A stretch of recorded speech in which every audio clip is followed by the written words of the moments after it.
Hi everyone, welcome to Vidyanagar online class. Hope all of you are fine and safe. Today we are going to discuss the topic structural organization of the cell, or what is a cell made up of. In the previous class we have studied that after the discovery of electron microscope, it is possible to observe the inner side of the cell or the inner components of the cell. And what are the components of a cell known as? Yes, what is it known as? Very good. It is known as cell organelles. So, cell organelles are the components of a cell. So, cell organelles are the components of a cell. When you observe cell under a microscope, you can find that three basic components are common in almost every cells, and they are plasma membrane, nucleus and cytoplasm. What it means, dears, if these three components are common in every cells means these three components manage the entire activities of the cell. Actually, what may be their functions? Do you need to know that? Okay guys, let's see. First component is plasma membrane. Plasma membrane or cell membrane. Plasma membrane is the outermost covering of the cell. It allows the entry and exit of only some substances. That means it will select which one should be entered and which one should be go out. So, plasma membrane is known as a selectively permeable membrane. Why plasma membrane is known as a selectively permeable membrane? Because plasma membrane allows the entry and exit of only some substances. That's why it is known as so. Plasma membrane separates the internal contents of the cell from its external environment. Plasma membrane separates the internal contents of the cell from the external environment. And the entry and exit of the substances through the plasma membrane occurs by the process of diffusion.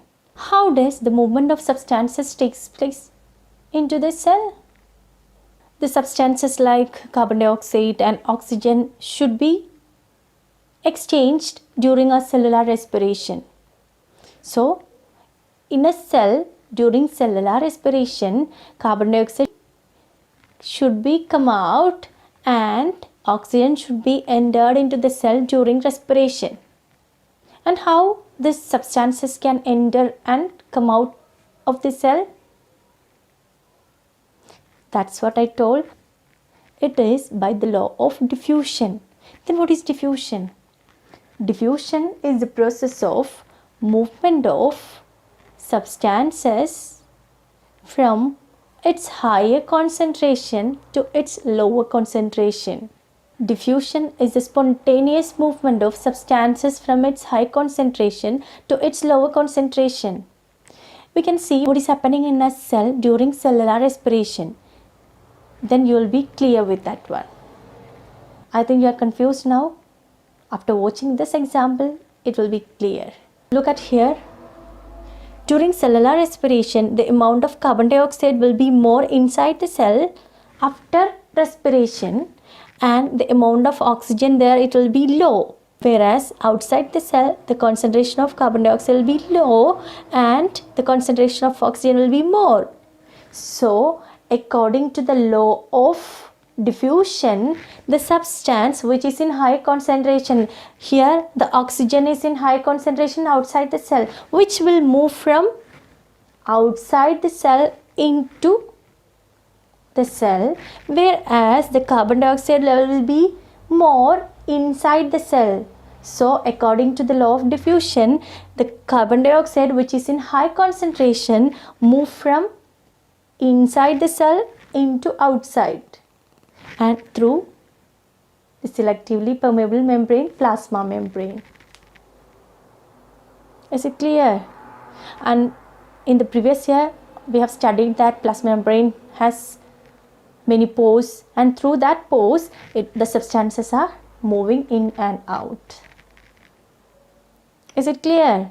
During cellular respiration, the higher level carbon dioxide which is inside the cell move out, whereas the high concentration oxygen from outside the cell moves into the cell.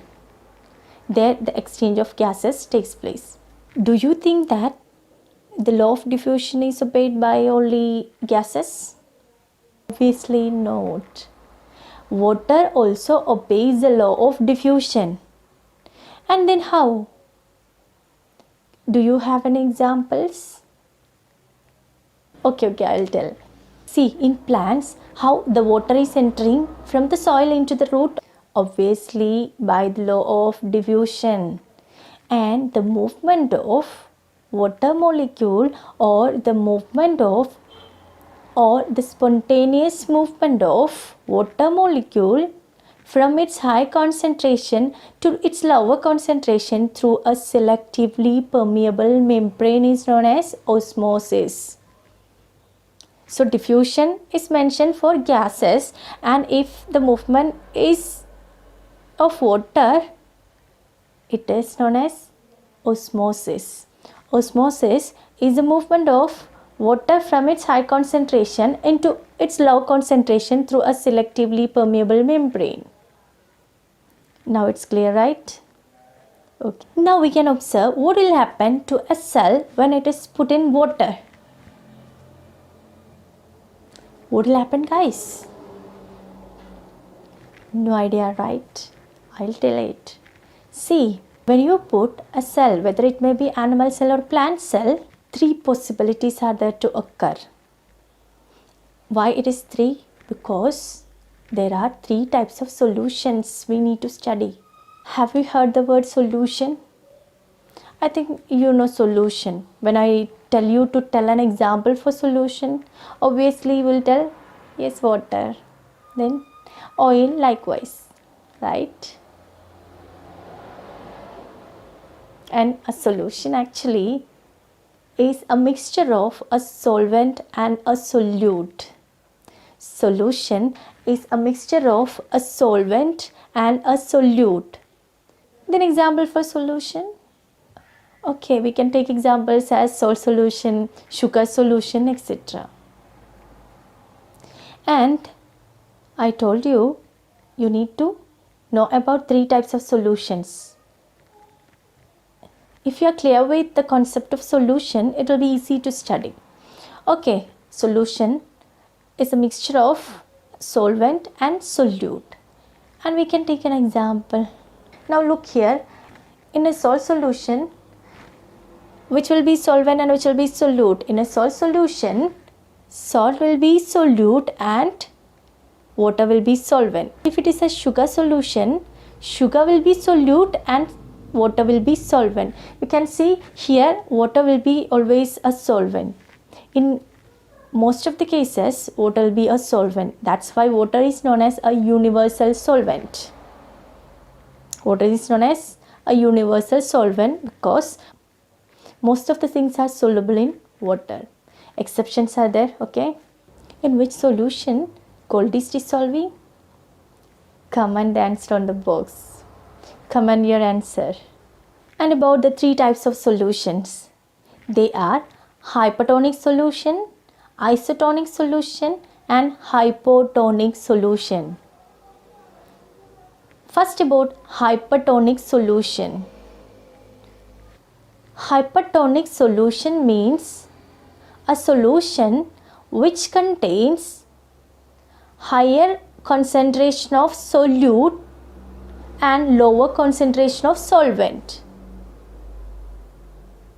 Hypertonic solution means a solution which contains higher amount of solute and lower amount of solvent. And if it is a hypotonic solution, what will be? Hyper Then its opposite, hypo. There it will be an opposite. Very good. How? In the sense, hypotonic solution means a solution which contains low amount of solute and high amount of water. Isotonic, exactly, it contains all in equal proportion. Exactly, it contains both in equal proportion. Now we need to look what will happen when a cell put in hypertonic solution. We can take the hypertonic solution just like, see here, if the salt is in 5 gram, and we can take an example of hypertonic solution. Okay, see here, in hypertonic solution the amount of solute will be more. Here we can take 10 gram of salt, and you should have to add it into 10 ml of water. Then it will be a hypertonic solution, because here the amount of solute will be more and the amount of solvent will be less in hypertonic solution. Whereas in the case of hypertonic solution, we can take example as sugar solution. Here the amount of sugar, we can take it as an example of, we can take the example as 5 grams. 5 grams of sugar, we are adding it into 1 liter of water. Then it will be hypertonic solution. Why? The amount of solute will be less, whereas the solvent will be high. Is it clear? Now if you put a cell in a hypertonic solution, as according to the law of diffusion, the entry and exit through the plasma membrane occurs. Obviously that is taking place inside the cell. The water content inside the cell is more than the water content outside the cell, or you are keeping it in a hypertonic solution. That solution contains less amount of solvent. Most probably if you are keeping it in a, you take an example of salt solution, the amount of water will be low in the solution, whereas the amount of water will be more inside the cell. See, if we are keeping it in a hypertonic salt solution, the amount of salt will be more there in salt solution, whereas the amount of water will be less in salt solution. So it's a hypertonic solution, whereas inside the cell the amount of water will be more. So according to the law of diffusion, the water molecule will move from its higher concentration to its lower concentration. As a result, that means the movement of water through the plasma membrane occurs from inside the cell to outside. Movement of water takes place in and out of the cell, but the movement of water from its higher concentration to lower concentration will be maximum. So in the case of hypertonic solution which contains low level of water and the cell which contains more amount of water, when compared with this hypertonic solution, the movement of water from the cell into the water occurs, or into the hypertonic solution occurs. As a result, the cell will shrink. Example, while preparing pickles, we are keeping mangoes in salt water. There the salt water is a hypertonic solution. There the salt solution is a hypertonic solution. It contains more amount of salt. So if you are keeping this mango in this salt solution, if you watch this after many days, you can see shrinkage of mango due to the loss of water. Water inside the mango moves into the hypertonic solution. Clear? Then what will happen if you place a cell in a hypotonic solution? You guess it right. See, in a hypotonic solution which contains more amount of solvent and less amount of solute, obviously there the water content will be more. And if you are keeping a cell in hypotonic solution, the movement of water from the hypotonic solution into the cell occurs. As a result, the cell will swell. Example, take some dry raisins and keep it in water for some times. What will happen? The dry raisins swell up after some times, right? It is due to the entry of water from outside medium into its cell. This is in hypotonic solution. And if it is isotonic solution, obviously the movement of water in and out of the cell will be same. So the cell remains unchanged. Some unicellular freshwater living organisms and also plants obey the law of diffusion or osmosis.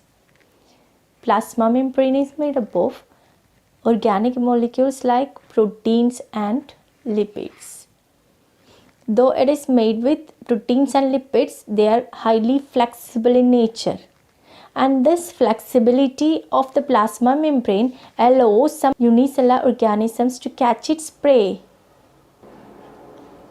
or to engulf its prey or to engulf its food. And this is commonly taking place in the case of amoeba. Amoeba is a unicellular organism, and how it is catching its prey? By the process of phagocytosis or endocytosis. And this endocytosis or phagocytosis is possible due to the presence of this plasma membrane or flexible plasma membrane on them. So, phagocytosis is the process of engulfing of food by amoeba by using its flexible plasma membrane. That's all about today's class. See you with another video. Until then, it's bye. Thank you for watching.